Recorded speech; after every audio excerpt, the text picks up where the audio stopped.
So the jury reported back to the judge that they were hopelessly deadlocked and could not agree on a verdict, and that necessitated the judge declaring a mistrial and actually required the state to go through the whole process once again and conduct a second trial. Now, we learned about this, what went on in the jury room. Normally what goes on in the jury room is confidential, and neither side actually finds out about it. But we were fortunate in that one of the jurors in that first trial was the daughter of a detective in the prosecutor's office. That fact was disclosed to the defense, so there wasn't any hidden information about the potential juror, and she was accepted by the defense as a juror in the case. Now, jurors are not allowed to talk about the case while the trial is going on, but once the trial was over, this juror, whose father worked in the prosecutor's office, was free to discuss what took place, and she told her father about this woman becoming infatuated with Robert Reldon and not willing to accept any of the evidence against him because she felt that he could never have committed these crimes. And that's how we learned about it, and that's how the first trial ended in a hung jury and a mistrial. Wow, quite amazing. So he was really a charmer there. Now, on the second mistrial, it is even more bizarre. Tell us about those mail that the jurors got, and also the sideshow where he was trying to prod and kill his only source of income, his rich aunt. Let's go into it. Yes, Reldon had a very wealthy aunt, and after he came under suspicion for these murders and went to prison for the 2 daylight burglaries before he was indicted for murder. He plotted to have his aunt killed because he wanted to gain some money and be able to hire the best defense attorneys to defend him. He actually was in communication with Edward Bennett Williams, one of the premier defense attorneys in the United States out of Washington, D.C. Edward Bennett Williams had defended such illustrious people as Frank Sinatra and lots of famous people. And Reldon became his client also, and this is a very expensive defense attorney. Reldon wanted to make sure he had the money to pay for the best defense in the murder case should it be indicted. While he was in prison, he arranged, he used contacts in prison to try to arrange an appointment during visiting hours with a hitman that he could give information about his aunt and have her killed so that he could possibly inherit some of her money. This was his mother's sister. Prosecutors learned of Reldon's intentions when one of the jailhouse people that he contacted turned against him, became really a jailhouse informer and turned against Reldon and traded the information with the prosecutor's office in the hope of getting information and leniency in their own sentences. And instead of sending a hitman in there, the prosecutor's office sent an undercover detective to actually meet with Reldon in the prison yard.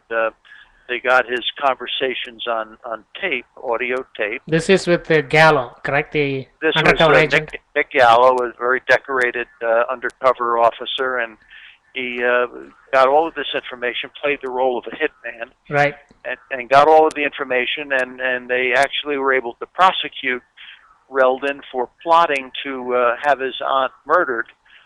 Believe it or not, the aunt was, even after she listened to the tape of Reldon plotting to murder her, simply would not believe that her favorite nephew, Robert Reldon, would even contemplate killing her, and she actually, at the conspiracy to commit murder trial, actually testified in his favor. Yes, I saw that. Now, there is one little twist to this, because his counsel, I believe Tony Rath, yes, he said that he was trying to make a fool of the entire justice system because he came up with the idea and he allowed the the undercover agent to talk to him, and that's how they spinned it, right? Yes, that was Reldon's defense. His defense was some cockamamie idea that He actually knew that it was an undercover detective, and he was really only trying to embarrass the prosecutor's office because they were after him for these two murders. And the jury didn't buy it. Right. Evidently, his wealthy aunt bought it because later on, when she died, she actually mentioned him in her will. So she fell for it hook, line, and sinker. And even though Reldon was convicted of attempting to murder her, later she would die in 2007, approximately 30 years after this trial took place. And she left him almost $9 million in her will, and that's how Reldon became the wealthiest prisoner in the New Jersey prison system. Unbelievable. Sometimes their blood runs thick and very hard to remove it. That kind of affiliation. Yes. Coming back to the Reldon too, that's even okay. Now during this process, is Reldon 2 is the one where the jury got the letters. Can we go into Oh, the yes. next phase? Yeah, Can you talk about that? Sure. The second murder trial was perhaps more bizarre than the first in that the same prosecutor handled the second murder trial, and he basically put in the same case with a few different wrinkles. But during that second trial, when Reldon saw the case going against him, mysteriously, several of the jurors got letters delivered to their homes while they were on trial, and the judge was able to find out about it before most of these letters were delivered. But the letters, each of the jurors got an identical letter in the mail, and the letter read as follows. It was a typewritten letter, and it said, the letter contained $100 in cash. And the typewritten note said with the letter, convict this bum, and there's another $900 in it for you. 6 of the jurors got those letters, but fortunately the judge was able to intercept 4 of the letters before they were actually read by the jurors. The effect of this, obviously, with only 6 out of 14 jurors, there were 2 alternate jurors, but with only 6 out of 14 jurors getting these letters, there was not a bribe that was even hopefully from the defendant's standpoint or from anyone's standpoint that was going to convince all 12 jurors who eventually were going to deliberate on the case from agreeing unanimously as to the guilt of the defendant, of Robert Reldon. So it was clear to Mr. Buckley and me as we were researching this.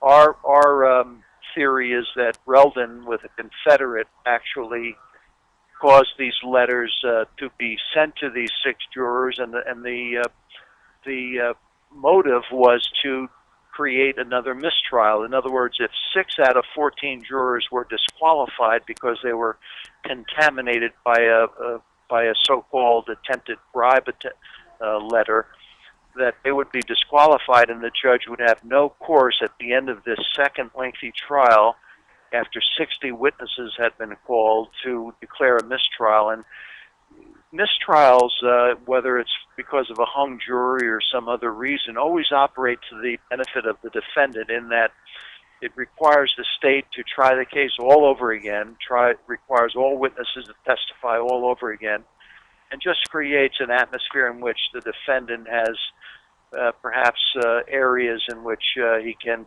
create reasonable doubt, either by a witness not remembering the entire story, whatever. So that was one very curious episode that occurred during the second trial.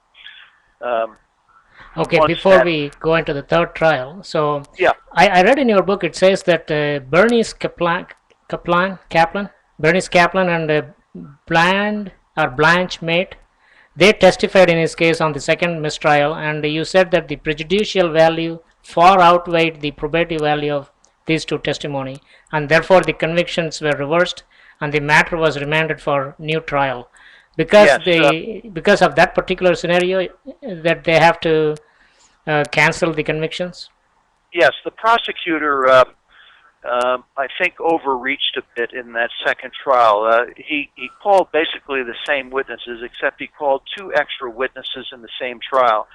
and he put the two attack victims that I had spoken about earlier, the one, the Teaneck housewife, and the other one that occurred after he got out on parole from the Teaneck housewife conviction. He put them on the stand to testify to the chokeholds that Reldon had used on them, and the prosecutor argued that they were very similar to the chokeholds that were used on these two murder victims.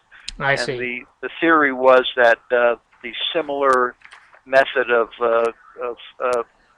putting the women under his control warranted this evidence to be admitted.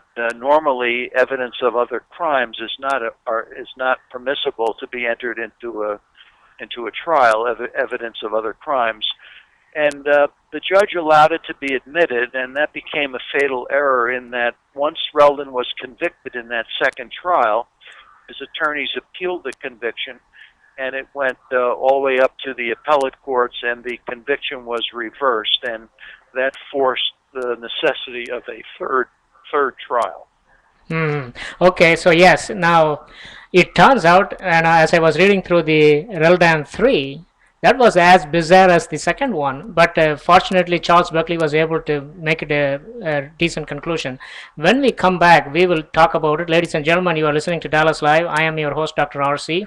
The book Charmer is available at Amazon.com and as a Kindle book, and the number to call is 469 307 1642, and we will be right back.